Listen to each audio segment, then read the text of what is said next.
penjelasan mengenai media pembelajaran matematika untuk anak usia dini. Macamnya ada 3, yaitu media audio, media visual, dan media audiovisual.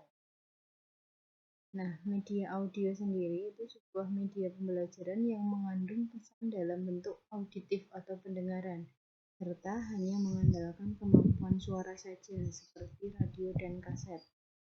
Untuk pendidikan anak usia dini, media ini dapat digunakan untuk memutar sebuah cerita ataupun lagu untuk anak-anak.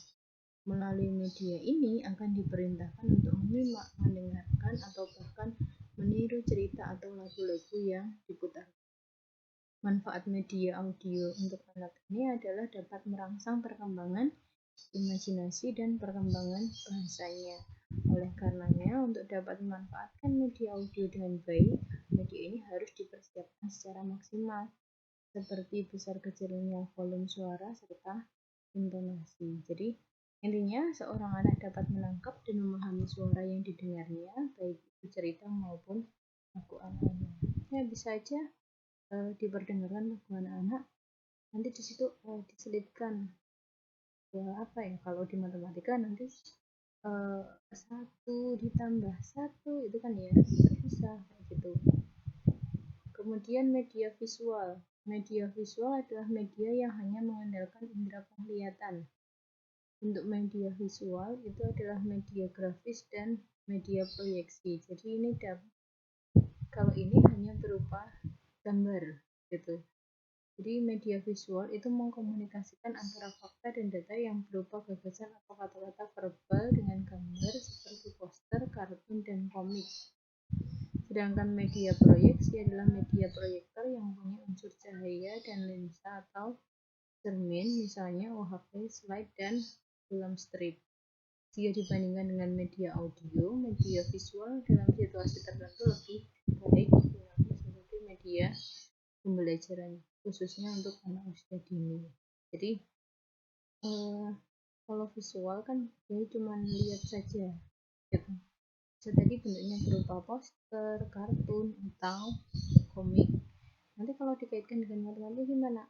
Misalkan diberi visualnya gambar buah mangga, ada berapa buah, seperti itu, buahnya ada berapa.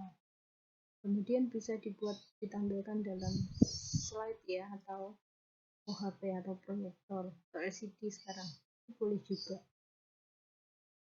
Nah, yang ketiga ini yang gabungan antara audio sama visual, media yang punya unsur suara dan unsur gambar.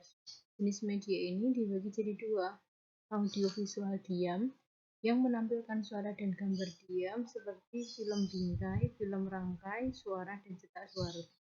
Kemudian audio visual gerak, media yang dapat menampilkan suara dan gambar yang bergerak seperti film suara dan video kaset.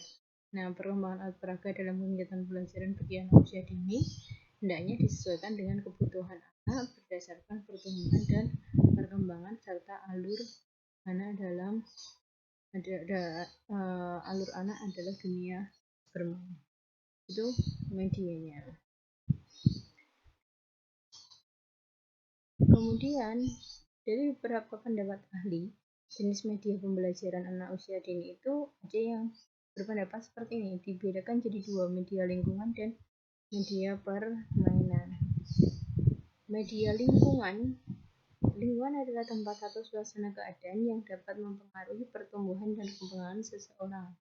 Artinya, media lingkungan ialah dalam proses pembelajaran anak dikenalkan atau dibawa ke suatu tempat yang mempengaruhi pertumbuhan dan perkembangan, misalnya taman-taman sekolah, perkebunan, dan museum maupun ke tempat wisata yang punya nilai pendidikan di dalamnya. Jadi kayak outing kelas gitu kan ya kalau media lingkungan. Tapi nggak perlu jauh-jauh sebenarnya. Kalau kita keluar sekolah itu ada taman sekolah, kemudian kalau misal ada lapangan gitu. Kemudian media permainan merupakan media yang sangat disukai oleh anak-anak. Permainan ialah suatu benda yang dapat digunakan peserta didik sebagai sarana bermain dalam rangka mengembangkan kreativitas dengan segala potensi yang dimiliki anak. Media permainan itu bisa berupa puzzle, ayunan, dakan, dan lain sebagainya.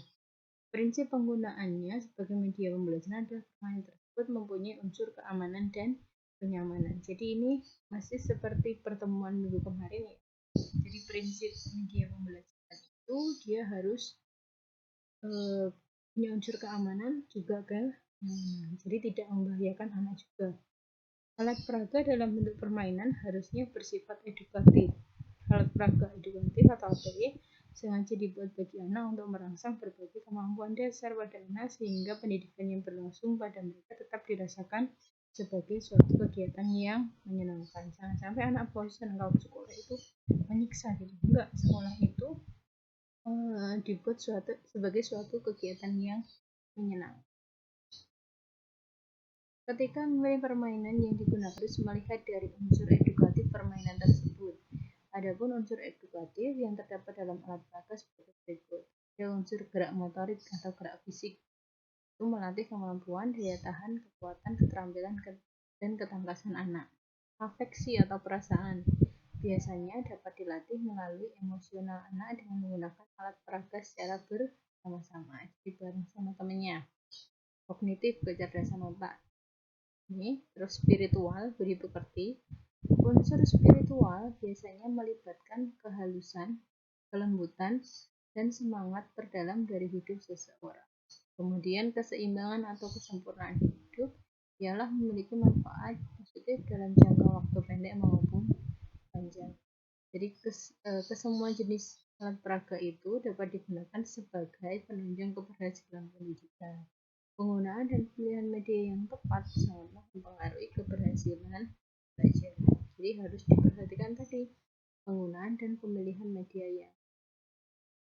Nah, untuk pertemuan berikutnya, ini materi yang akan jadi yang akan dibuat tema per kelompok. Nanti ada materi matematika, aljabar, penggolongan, pola-pola, geometri, dan pengukuran.